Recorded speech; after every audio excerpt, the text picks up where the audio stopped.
नमस्कार मेरे प्यारे साथियों। तो आज के इस वीडियो में हम चर्चा करेंगे अनुच्छेद 14 के बारे में।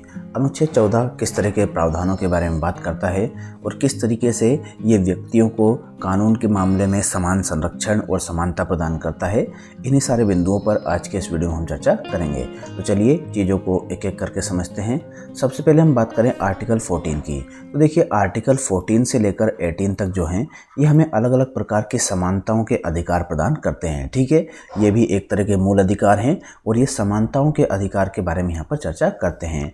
आर्टिकल 14 की अगर हेडिंग की बात करें तो इसका नाम है विधि के समक्ष समता और विधियों का समान संरक्षण। ठीक है, मतलब कानून के सामने जो विधि होगी, कानून होगा, उसके सामने सब लोग समान होंगे और सबको कानून का समान संरक्षण प्राप्त होगा। इसीलिए हम देखते हैं कि जो कानून की देवी की प्रतिमा दिखाई जाती है उसकी आंखों पर पट्टी बंधी होती है। उस पट्टी का मतलब ये नहीं है कि वो अंधी है, उसका मतलब ये है कि वो किसी को अलग दृष्टि से नहीं देखेगी, सबको एक समान दृष्टि से देखेगी और सबके साथ एक समान व्यवहार करेगी। ठीक है, अब हम बात करते हैं आर्टिकल 14 की। तो आर्टिकल 14 का बिंदु 1 बताता है कि राज्य भारत के राज्य क्षेत्र में किसी व्यक्ति को विधि के समक्ष समता या विधियों के समान संरक्षण से वंचित नहीं करेगा। ठीक है, राज्य जो है, राज्य की परिभाषा हमने आर्टिकल 12 में देख ली थी।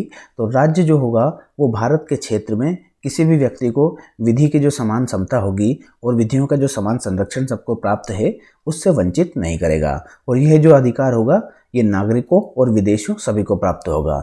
मतलब कोई विदेशी नागरिक भी अगर भारत में आया है तो उसको भी ये अधिकार प्राप्त होगा। चलिए अब इन दोनों शब्दों को एक एक करके समझ लेते हैं कि इनका मतलब क्या है। सबसे पहले हम बात करते हैं विधि के समक्ष समता या इक्वलिटी बिफोर लॉ के बारे में।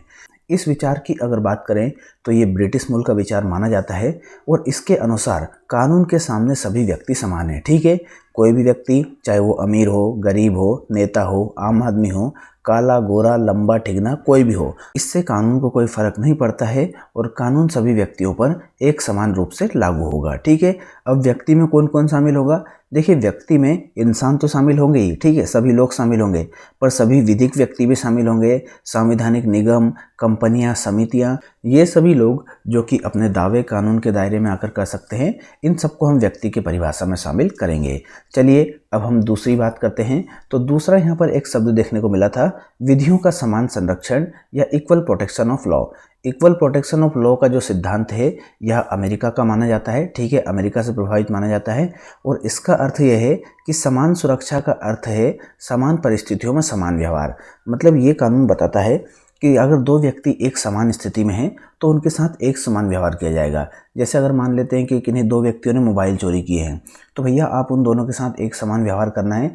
ऐसा नहीं है कि आप एक के मामले में बोलो कि भैया मोबाइल चोरी तो बहुत ही कठिन अपराध है, बहुत ही जघन्य अपराध किया आपने, आपको कठोर सजा मिलेगी, और दूसरे को आप ऐसा बोल दो कि नहीं भैया मोबाइल चोरी तो सामान्य अपराध है, इसको छोड़ देते हैं।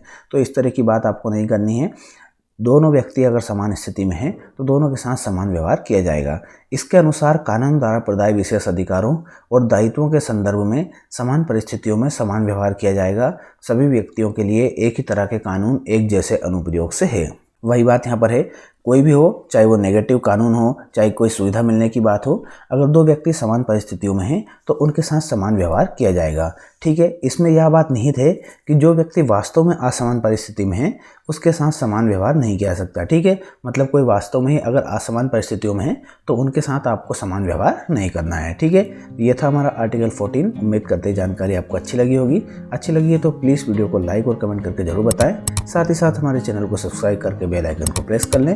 मिलते हैं नेक्स्ट वीडियो में, तब तक के लिए पढ़ाई करते रहिए, अपना ख्याल रखिए। बहुत बहुत धन्यवाद।